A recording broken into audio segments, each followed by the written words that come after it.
नमस्कार, मी स्वाती गोडसे. आपण पाहत आहे न्यूज 18 लोकमत आणि बुलेटिनच्या सुरुवातीला राजकीय वर्तुळातील एक महत्त्वाची बातमी.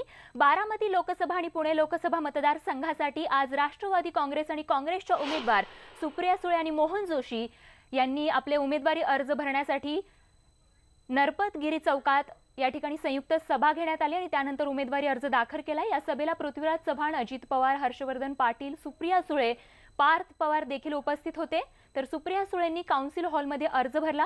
अर्ज भरायला जात असतानाच सुप्रिया सुळे स्टेजवरच अजित पवार यांच्या पाया पडल्या. त्यामुळे मोदींनी पवार कुटुंबाच्या कलहाच्या वक्तव्याला जाहीर छेद देण्याचा प्रयत्न यावेळी सुप्रिया सुळेंनी केल्याच्या चर्चा आता सुरू झाल्या. तुमचे आमदार मुलींना पळून नेण्याची भाषा करतात. तुम्ही त्या ठिकाणी शेतकऱ्यांना साले म्हणता. तुम्ही काय करताय याचं जरा आत्मपरीक्षण करा. आणि तिथं सांगतात अजित पवारांनी असं बोलायला नको होतं. अरे माझी चूक झाली ना. जो माणूस काम करतो तोच चुकतो. जे कामच करत नाही ते कशाला चुकत.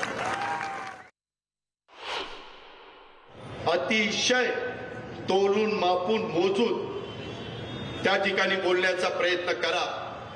बोलता येत असेल तरच बोला, भानगडीत पडू नका. नाहीतर कधी कधी माणूस गडबडतो आणि मग गडबडल्यानंतर एखादं वाक्य काहीतरी जातं आणि आता सोशल मीडियाला तेवढ्याच गोष्टीचा वेगळ्या पद्धतीनं दाखवलं जातं. या सगळ्या गोष्टीचा विचार आपण त्या ठिकाणी केला पाहिजे.